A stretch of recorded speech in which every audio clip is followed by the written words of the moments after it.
بسم اللہ الرحمن الرحیم، السلام علیکم۔ سی نیوز پر آپ دیکھ رہے ہیں پروگرام کرنٹ سین اور میں ہوں آپ کا ہوسٹ جہاں سے ناظرین۔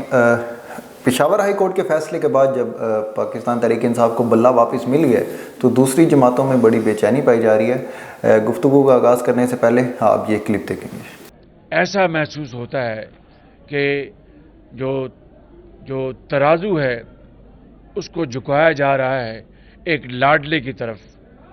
جی اسی پر بات کریں گے۔ آج ہمیں اسٹوڈیو میں جوائن کیا ہے یاسین لق صاحب نے، سینئر صحافی ہیں۔ یاسین لق صاحب، شہباز شریف صاحب کیا فرما رہے ہیں؟ بہت شکریہ جازب۔ دیکھیں، عدلیہ کی جانب سے بڑا سخت نوٹس لیا جاتا ہے کہ عدلیہ کے فیصلوں پر، عدالتی معاملات سے ریلیٹڈ میڈیا پہ تنقید یا بحث مباحثہ یا میڈیا کسی قسم کے اس پہ کمنٹس نہ دے، کسی قسم کی بات چیت ممنوع ہے۔ اب پاکستان کے اتنے بڑے پولیٹیشین ہیں اور اتنے بڑے پیمانے پر عدالتی فیصلوں پر جو تنقید آ رہی ہے اور سخت الفاظ میں آ رہی ہے، الفاظ کے اندر انتہائی شدت پائی جاتی ہے، اس پر ابھی تک عدالتوں کی طرف سے نوٹس نہیں لیا گیا۔ کیا یہ تمام نوٹس صرف میڈیا کی زبان بندی تک محدود رہتے ہیں یا ان کا فیصلوں کا اطلاق بااثر مقتدر حلقوں یا سیاستدانوں پر بھی ہوتا ہے؟ یہ ایک سوالیہ نشان ہے عدالتوں کے حوالے سے۔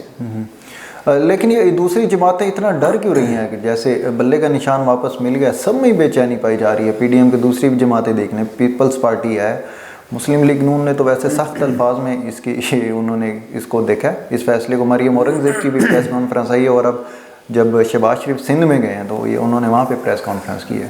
دیکھیں، ڈر نہیں رہے۔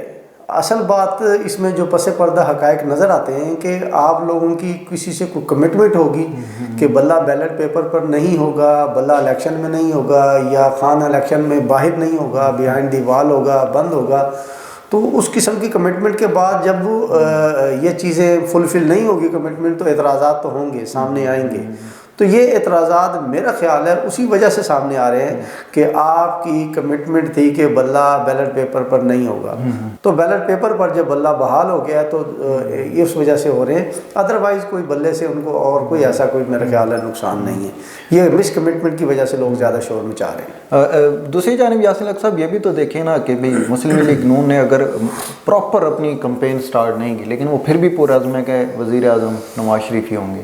دیکھیں، بات وہی ہے، کمٹمنٹ کی ہے، آپ کو انشور کیا گیا کہ گورنمنٹ آپ کو پلیٹ میں رکھ کر دی جا رہی ہے، آپ کو کوئی ایفرٹس کرنے کی ضرورت نہیں ہے، کوئی زیادہ الیکشن پر اخراجات کرنے کی ضرورت نہیں ہے، کمپین کرنے کی ضرورت نہیں پڑے گی۔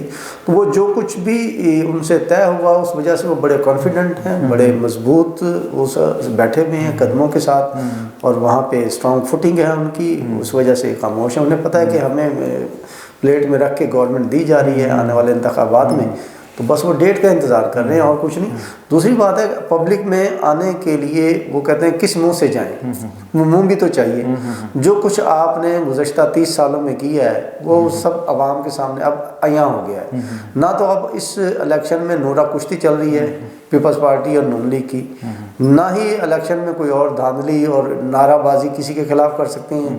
عوام نے دیکھ لیا ہے کہ گزشتہ 5-6 سال میں آپ لوگ ایک ہی تھالی میں بیٹھ کے کھا بھی رہے ہیں، پی بھی رہے ہیں، اور جب کہ پبلک کے سامنے آگے آپ کا بیانیہ چینج ہو جاتا تھا، الیکشن کے دوران ایک دوسرے پر گالم گلوچ سنگین الزامات لگائے جاتے تھے۔ اس الیکشن میں وہ بھی نہیں ہو پا رہا کیونکہ پبلک آپ کا اصل سین، اصل چہرہ دیکھ چکی ہے، اور وہ ان کا اصل چہرہ کافی مکروہ چہرہ سیاستدانوں کا جو سامنے آیا ہے وہ انتہائی گھناؤنا اور مکروہ چہرہ سامنے آیا ہے بیشتر سیاستدانوں کا۔ ٹھیک ہو گیا یاسین صاحب۔ دوسری جانب اگر نگران حکومت کی بات کریں تو نگران حکومت کی کیا ترجیحات ہونی چاہیے؟ کیونکہ جو شاہ محمود وزیر خارجہ رہے ہیں، پاور میں رہے ہیں، حکومتوں میں رہے ہیں، کافی ساری سیاسی جماعتوں کا ان کے پاس تجربہ ہے، تو ان کو جس طرح سے عدالت میں تھانے میں سے لے کے جایا گیا ہے ان کو، تو وہ بڑا ہی مطلب کہ اس کی تو مذمت کی جانی چاہیے۔ تو نگران حکومت کی کیا ترجیحات ہونی چاہیے الیکشن کے حوالے سے؟ دیکھیں، نگران حکومت اس سے پہلے جتنی دفعہ بھی بنی ہے وہ پولیٹیشین پارٹیاں مل کے بناتی تھیں۔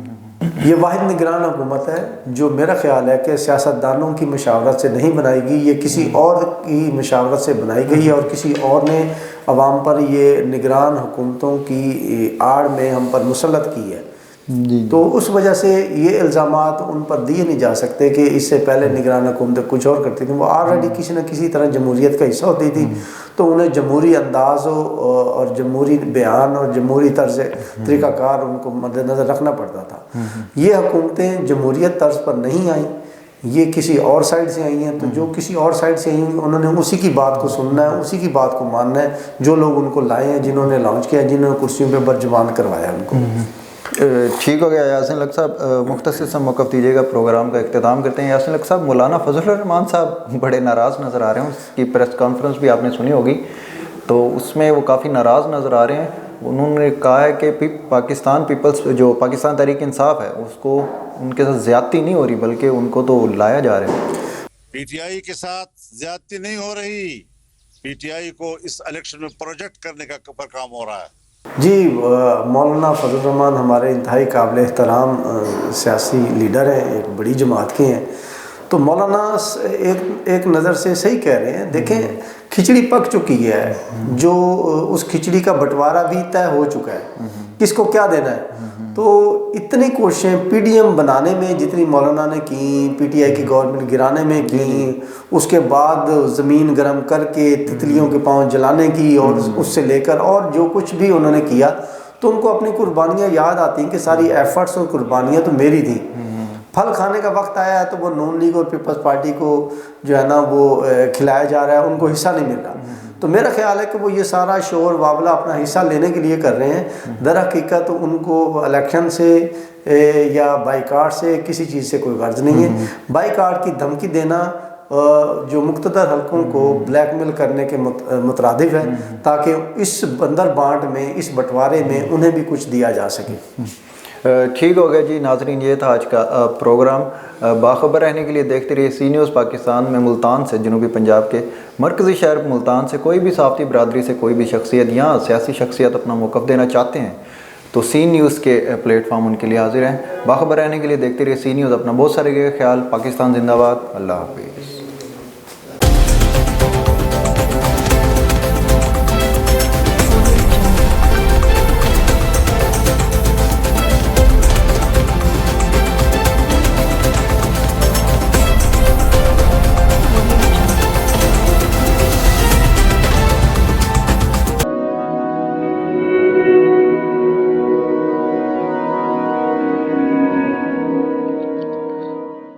رزق اللہ کے ہاتھ میں ہے، اور کبھی کبھی رزاق رزق کی تقسیم کا اعزاز ان لوگوں کو بھی عطا فرما دیتا ہے کہ جو حالات کی کڑی دھوپ میں شجرے سایہ دار ہوتے ہیں۔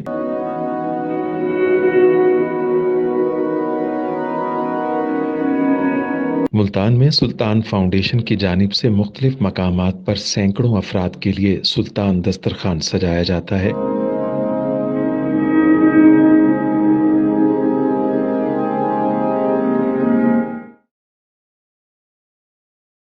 ہر انسان سلطان دسترخوان کا مہمان بنتا ہے۔ بلا شبہ سلطان فاؤنڈیشن انسانیت کا قابل فخر سرمایہ ہے، اور بھلے ہی ایسے ادارے ہوں یا افراد، وہ غربت و افلاس کے سلگتے صحرا میں احساس کی چھتریاں بنتے ہیں۔